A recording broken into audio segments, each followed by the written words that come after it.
Приветствую вас, уважаемые зрители.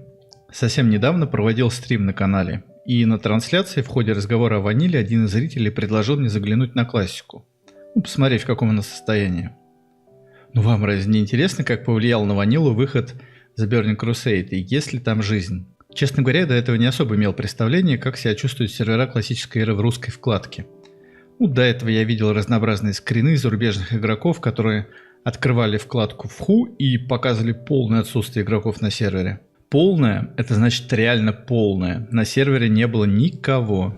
Даже ботов, фармящих лотосы. Да и для кого там фармить, если покупатели ноль? Это, кстати, был австралийский регион. Европу и Америку я еще не чекал, в ближайшее время посмотрю. Учитывая, что в настоящее время региональные сервера объединены в общий реал, то для Австралии один человек онлайна, мягко говоря, маловато.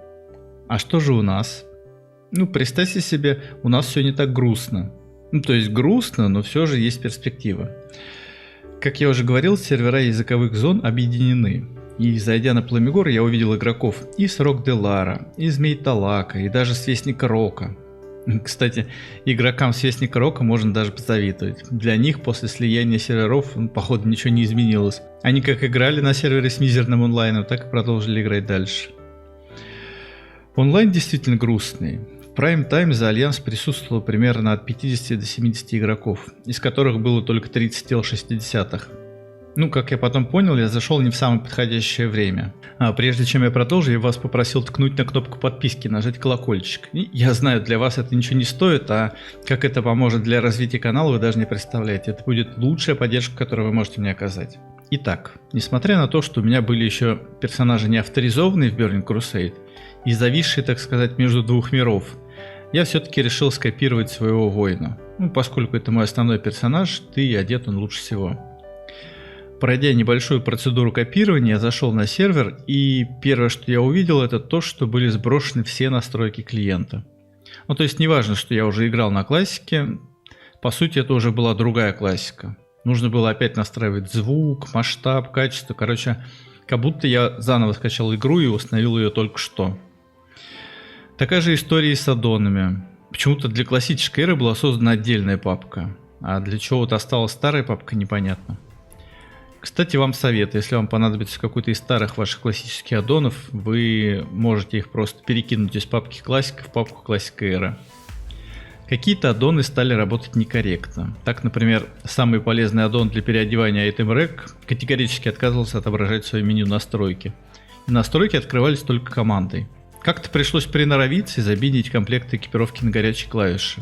Вообще-то тогда же стало гораздо лучше и удобнее. Наверное, я бы никогда так не сделал, если бы не эти незапланированные трудности. Что я хочу сказать. Зайдя на старую ванилку, все же немножко пробило чувство ностальгии. Да, прошло всего пару месяцев, казалось бы, все ничего, но все равно.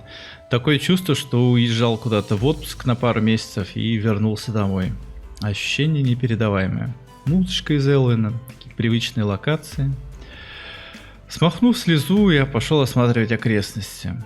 Да, присутствует какая-то атмосфера первобытности, как будто тебя закинуло на необитаемый остров, и теперь тебе нужно как-то выживать.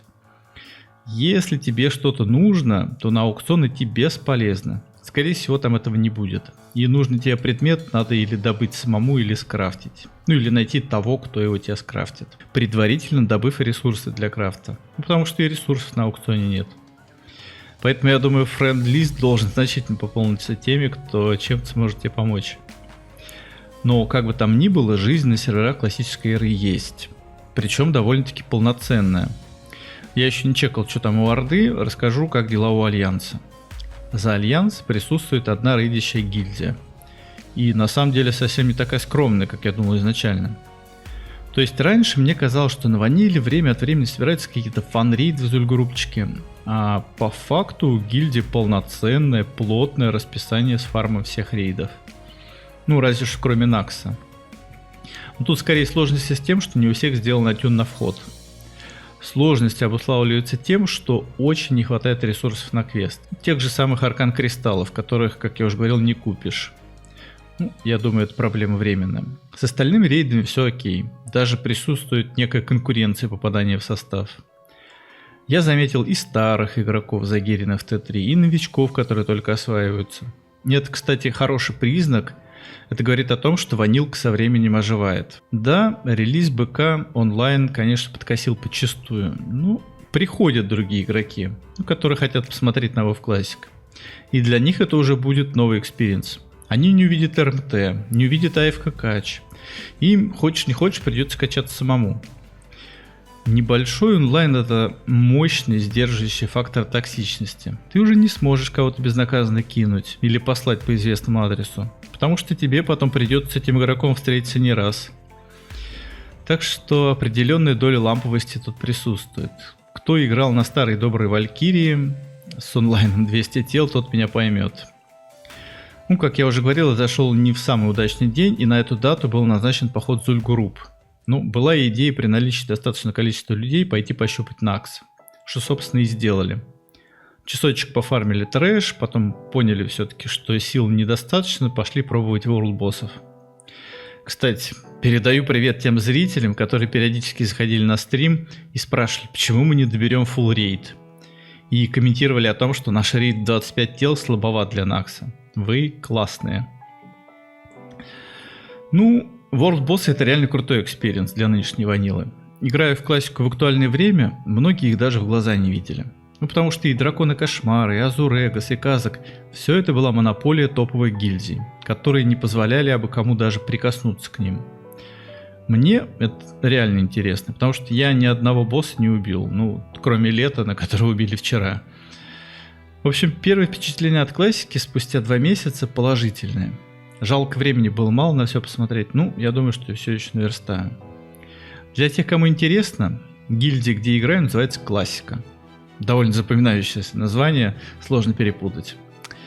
По поводу Орды не в курсе. Ну, если есть представители Орды, отпишитесь под этим видео с инфой о ваших составах. По поводу ПВП. ПВП тоже присутствует. Ну, оно такое спонтанное. Кого-то там обидели, тот позвал других друзей и понеслась. Есть и те, кто качает ранги. С такими же принципами, что и были раньше. Гноматулсы и все такое. Есть и организованные ивенты, когда Орда договаривается на стрелку с Альянсом и выясняет там, у кого длиннее. Вот так, ребятки. Если у вас есть желание прикоснуться к ваниле с уже другого ракурса, присоединяйтесь, и пусть вас не пугает низкий онлайн. Заняться найдется чем. Я смотрел несколько видосов по поводу состояния классики у других блогеров, которые залетали на сервер Персон 1 уровня, показали пустые столицы и констатировали окончательную смерть ванилы. Это не так. Играть надо в гильдиях. Тогда и пати в инсты находятся, и рейды, и люди, которые с профессией помогут. В одной только нашей гильдии я насчитал 200 человек в Дискорде и познакомился аж с 3 рейд-лидерами. А на Европе и Америке, мне кажется, дело обстоит даже лучше, чем на РУ. Я надеюсь, что Blizzard когда-нибудь включит мозг и объединит русскую вкладку с европейской. Тогда игра на классике чуточку станет живее. Странно, что они до сих пор этого не сделали. Думаю, что это вопрос времени. А я еще раз напомню о кнопке подписки и благодарю вас за поддержку. Вы лучшие. Удачи!